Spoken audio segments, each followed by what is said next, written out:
The gain-of-function debate. Exploring the Wuhan lab leak theory and the impact of lockdowns. The COVID-19 pandemic has ignited global discussions, not only about public health and safety, but also about the origins of the virus and the controversial practices that may have contributed to its spread. Central to this discourse is the debate over gain-of-function research and the theory that the virus may have accidentally leaked from a laboratory in Wuhan, China.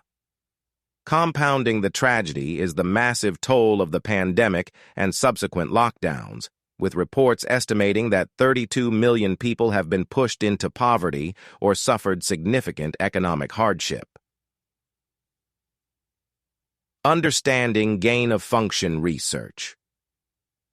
Gain-of-function research involves manipulating viruses to enhance their properties, such as increasing their transmissibility or virulence. The primary aim of this research is to understand potential future pandemics better, allowing scientists to develop vaccines and therapeutics preemptively. However, the risks associated with this type of research are substantial. Critics argue that modifying pathogens to be more dangerous poses a significant threat to public health, especially if these modified viruses were to escape containment.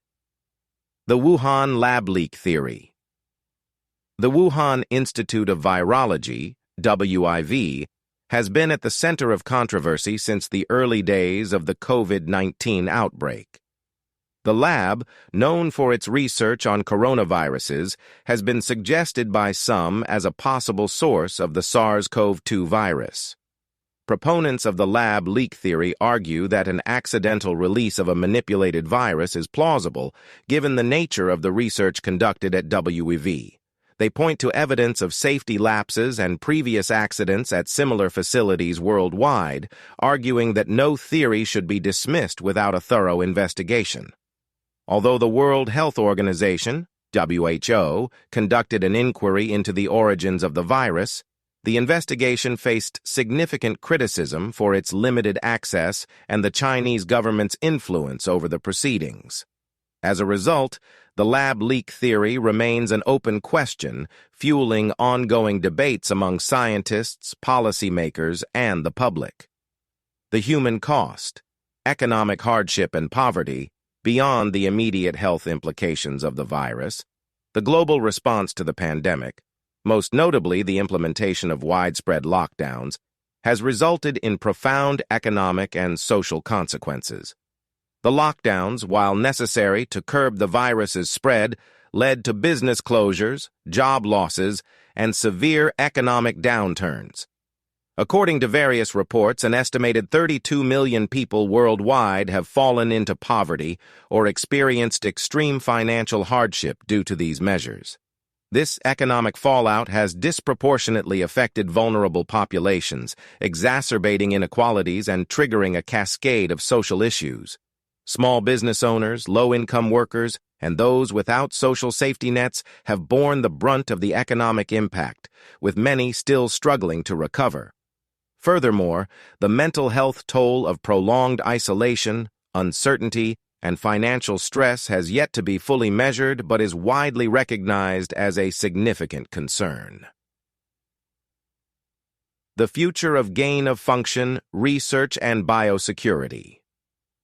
The debate over gain-of-function research, the origins of COVID-19, and the responses to the pandemic underscore the urgent need for a global dialogue on biosecurity, scientific transparency, and international cooperation. If the lab leak theory were confirmed, it would represent a significant turning point in how the world views and manages high-risk scientific research. However, even in the absence of definitive proof, the pandemic has highlighted the potential dangers of such work and the need for stringent safety protocols. Moving forward, the international community must strike a delicate balance between advancing scientific knowledge and protecting public health. There is a growing consensus that oversight mechanisms for gain-of-function research need to be strengthened, ensuring that such studies are conducted with the highest safety and ethical standards. Additionally, countries must collaborate more effectively to address future pandemics, share information transparently, and support each other in times of crisis. Conclusion. The COVID-19 pandemic has forced us to confront difficult questions about the nature of scientific research, global health security, and the social and economic costs of emergency responses. While the debate over the Wuhan lab leak theory and gain-of-function research continues, what remains undeniable is the immense human cost of the pandemic and the policies enacted to contain it. As the world recovers, there is an urgent need for reflection, reform, and renewed commitment to preventing such a tragedy from occurring again.